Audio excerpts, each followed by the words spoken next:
Hello दोस्तों, स्वागत है एक बार फिर से आप सभी का खबर पॉलिटिक्स पर। तो दोस्तों, आज हम आपके लिए लेकर आए देश और दुनिया की तमाम बड़ी खबरें। तो वीडियो को आप अंत तक जरूर देखिए। चलिए दोस्तों, पहली बिग ब्रेकिंग न्यूज में आपको बताएंगे राहुल गांधी का मोदी सरकार पर बड़ा हमला। कहा बीजेपी सरकार ने देवभूमि उत्तराखंड को पेपर लीक का एपी सेंटर बना दिया, युवाओं का भविष्य हम नीलाम नहीं होने देंगे। वहीं दोस्तों, अगली खबर में आपको बताएंगे उत्तर प्रदेश के रामपुर में मोहम्मद आजम खान की जौहर यूनिवर्सिटी पर चलेगा योगी सरकार का बुलडोजर।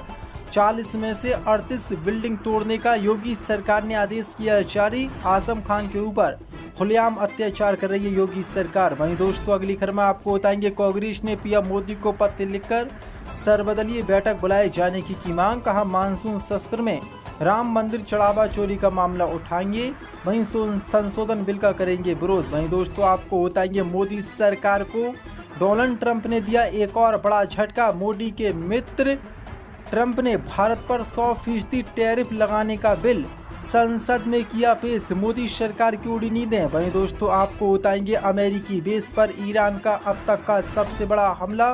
बहरीन में ईरान ने क्लस्टर मिसाइलों से किया हमला, बहरीन के कई अमेरिकी बेस हुए तबाह। तो दोस्तों, सभी खबरों को एक एक क्रम आपको विस्तार से बताने वाले। वीडियो को दिल से लाइक कर चैनल को सब्सक्राइब जरूर कर ले। इसी के साथ दोस्तों, पहली बड़ी खबर कल के शाम में राहुल गांधी का पेपर लीक को लेकर मोदी सरकार पर हमला। कहा बीजेपी सरकार ने उत्तराखंड को पेपर लीक का एपी सेंटर बना दिया। दरअसल आपको बता दें, लोकसभा में नेता प्रतिपक्ष राहुल गांधी ने उत्तराखंड में विभिन्न प्रतियोगी परीक्षाओं के कथित तौर पर प्रश्न पत्र लीक होने के मामले को लेकर प्रदेश की बीजेपी सरकार पर बड़ा हमला बोला है। उन्होंने आरोप लगाया कि देवभूमि को पेपर लीक का एपी सेंटर यानी कि मुख्य केंद्र बना दिया गया है। उन्होंने एक्स पर एक पोस्ट भी करा जिसमें उन्होंने कहा कि वह छात्रों की गूंज कार्यक्रम के तहत युवाओं और अभ्यर्थियों के अधिकारों की आवाज बुलंद करने के लिए 17 जुलाई को देहरादून पहुंच रहे हैं। उन्होंने युवाओं से इस लड़ाई में एकजुट होने का आह्वान भी किया। राहुल गांधी ने उत्तराखंड अधीनस्थ सेवा चयन आयोग समेत अन्य परीक्षाओं का जिक्र करते हुए कांग्रेस नेता राहुल गांधी ने कहा कि उत्तराखंडी क्यों, क्योंकि देवभूमि को पेपर लीक का एपी सेंटर बना दिया गया है। यहाँ एक ऐसा सिस्टम बैठ गया है जहाँ पटवारी, लेखपाल या कोई और पद काबिलियत से नहीं, अपराधियों के लिए रेट से मिलता है। उन्होंने पुष्कर सिंह धामी द्वारा सरकार पर लागू किए गए नकल विरोधी कानून पर भी सवाल उठाते हुए कहा कि बीजेपी सरकार ने सख्त कानून तो बनाया, लेकिन इसके बावजूद पेपर लीक होते जा रहे हैं। उन्होंने कहा कि कानून सिर्फ कागज पर ही सिमट कर रह गया है और पेपर बाजार में सरेआम बिक रहा है। इसलिए छात्रों की गूंज कार्यक्रम के तहत मैं 17 जुलाई को देहरादून आ रहा हूं और आपकी आवाज उठाऊंगा और हम युवाओं का भविष्य बीजेपी सरकार के हाथों नीलाम नहीं होने देंगे। इसी के साथ बड़ी खबर यूपी के रामपुर में आजम खान की जौहर यूनिवर्सिटी पर चलेगा बुलडोजर। दरअसल आपको बता दें, जब से योगी सरकार यूपी में आई है तब से लगातार सपा के कदावर नेता मोहम्मद आजम खान के खिलाफ लगातार झूठे मुकदमे योगी सरकार दर्ज करा रही है। और जो उन्होंने जौहर यूनिवर्सिटी खून पसीने की कमाई से और पूरी मेहनत से बनाई थी, अब उसको तोड़ने के लिए बीजेपी सरकार ने अपनी एड़ी से चोटी तक का जोर लगा लिया है। आपको बता दें, आजम खान इस समय जेल में बंद हैं। अब इसी को लेकर समाजवादी पार्टी कदावर नेता आजम खान के जौहर विश्वविद्यालय पर बुलडोजर चलने वाला है। आपको बता दें, योगी सरकार के चढ़ावे में आकर रामपुर विकास प्राधिकरण ने ध्वस्तीकरण का आदेश जारी कर दिया है। रामपुर में आजम खान की जौहर यूनिवर्सिटी में बने 38 भवनों को अवैध निर्माण की श्रेणी में माना गया है और तोड़ने के आदेश जारी कर दिए गए हैं। सवाल ये है कि जब ये यूनिवर्सिटी बन रही थी तब ये प्राधिकरण कहां सो रहा था। आपको बता दें, रामपुर के जिला अधिकारी अजय कुमार द्विवेदी ने बताया कि जिले में अवैध निर्माण के खिलाफ लगातार एक्शन किया जा रहा है। इसी के तहत मोहम्मद अली जौहर विश्वविद्यालय के निर्माण की जांच क्षेत्रीय अवर अभियंता की रिपोर्ट के आधार पर शुरू की गई। इसके बाद विश्वविद्यालय प्रबंधन को नोटिस जारी कर अपना पक्ष रखने के निर्देश दिए गए। यूनिवर्सिटी प्रशासन ने 8 जुलाई को अपना जवाब दाखिल किया, जबकि 15 जुलाई को व्यक्तिगत सुनवाई भी हुई, जिसमें यूनिवर्सिटी और विकास प्राधिकरण दोनों पक्षों के अधिकारों और अधिवक्ता उपस्थित रहे।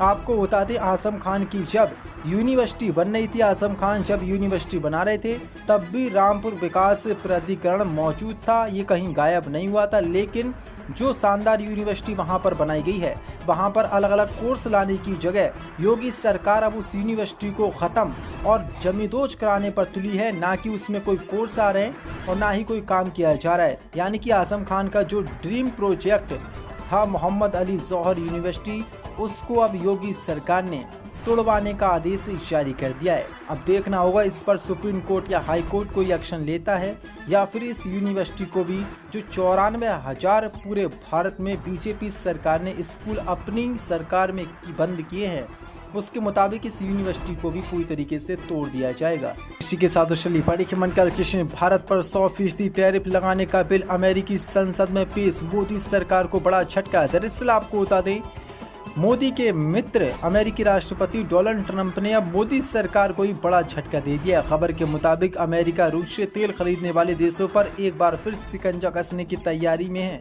अमेरिकी सीनेट में एक बिल पेश किया गया जिसमें भारत, चीन समेत 5 देशों पर 100% टैरिफ लगाने का प्रस्ताव है। इसमें हंगरी और अजरबैजान देश भी शामिल हैं। बिल के मुताबिक इन देशों से आने वाले सामान पर 100% तक टैरिफ लगाया जा सकेगा। साथ ही रूस की ऊर्जा, वित्तीय और रक्षा व्यवस्था पर भी नए प्रतिबंध लगाने का प्रावधान है। इससे पहले बिल के शुरुआती मसूदे में 500% टैरिफ लगाने का प्रस्ताव था, लेकिन बाद में इसे घटाकर 100% कर दिया गया।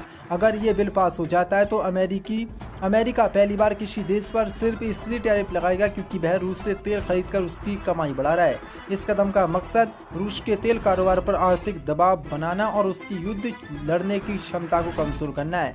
आपको बता दें, भारत ने जून 2026 में रूस से रिकॉर्ड 26.1 लाख बैरल प्रतिदिन कच्चा तेल खरीदा, जो देश के कुल तेल आयात का 52.4% था। यानी पिछले महीने भारत में आयात होने वाले हर 2 बैरल तेल में एक से ज़्यादा बैरल रूस से आया है। रूस लगातार भारत का सबसे बड़ा तेल सप्लायर बना हुआ है।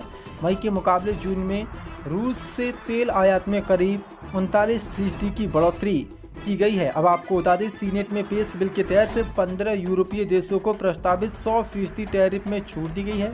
इन देशों को राहत इसलिए दी गई क्योंकि ये रूस से 15% के कम प्राकृतिक गैस खरीदते हैं और धीरे धीरे उस पर अपनी निर्भरता भी कम कर रहे हैं। यानी कि भारत जो रूस से तेल और अन्य चीज खरीद रहा है, अब उसको लेकर मोदी के मित्र डोनाल्ड ट्रंप को अपना दोस्त बताने वाले अब मोदी को ट्रंप ने झटका दे दिया और पलटी मारते हुए अब भारत पर 100% टैरिफ लगाने का बिल संसद में पेश कर दिया गया है। इसी के साथ बड़ी खबर कल बहरीन में अमेरिकी बेस पर ईरान का अब तक का सबसे बड़ा हमला। दरअसल आपको बता दें, अमेरिकी द्वारा बुधवार को किए गए बैक टू बैक 2 बड़े हवाई हमलों के जवाब में ईरान ने अब तक का सबसे बड़ा अमेरिकी पर पलटवार किया है। तेहरान ने दावा किया कि गुरुवार को ईरान ने बहरीन में स्थित अमेरिकी सैन्य ठिकानों पर अब तक का सबसे बड़ा और भीषण हमला बोल दिया है, जिसने पूरे मध्य पूर्व को दहला दिया है। ईरानी सैन्य कमांडरों और आधिकारिक मीडिया प्रेस टीवी के जरिए जो बयान आए हैं, वे संकेत साफ दे रहे हैं कि ये जंग अब किसी भी हद तक जा सकती है।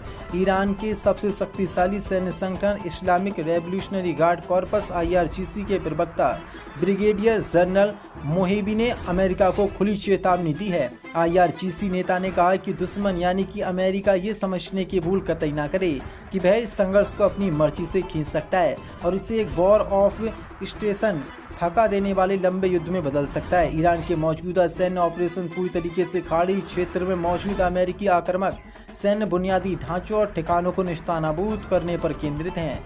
ये काम पूरा होते ही हमारा अगला विनाशकारी चरण शुरू होगा। दूसरी ओर अमेरिका की थल सेना के प्रवक्ता ब्रिगेडियर जनरल अक्रमीनिया ने वैश्विक व्यापार के सबसे महत्वपूर्ण मार्ग हॉर्मुज स्ट्रेट को लेकर बेहद सख्त रुख अपनाया है।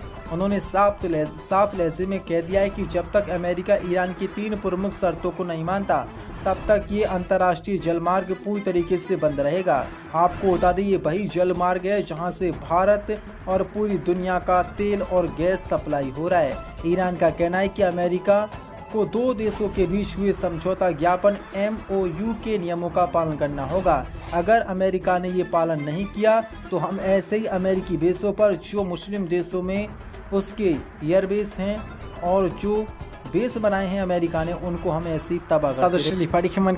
कांग्रेस ने PM मोदी को पत्र लिखकर सर्वदलीय बैठक बुलाए जाने की मांग। दरअसल आपको बता दें, कांग्रेस पार्टी ने आगामी 20 जुलाई से शुरू होने वाले मानसून सत्र को लेकर कमर कस ली है। पार्टी ने राम मंदिर चढ़ावा चोरी, पेट्रोल में एथेनॉल मिलाने का मुद्दा उठाए जाने की बात कही है।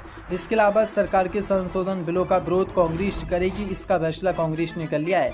ये फैसला गुरुवार को कांग्रेस की संसदीय दल की बैठक में लिया गया। मल्लिकार्जुन खड़गे ने 131 21वें संविधान संशोधन विधेयक यानी परिसीमन से जुड़े बिल को लेकर पीएम मोदी को पत्र लिखा है। इसमें सरकार के संशोधित प्रस्तावों पर सर्वदलीय बैठक बुलाए जाने की मांग की गई है।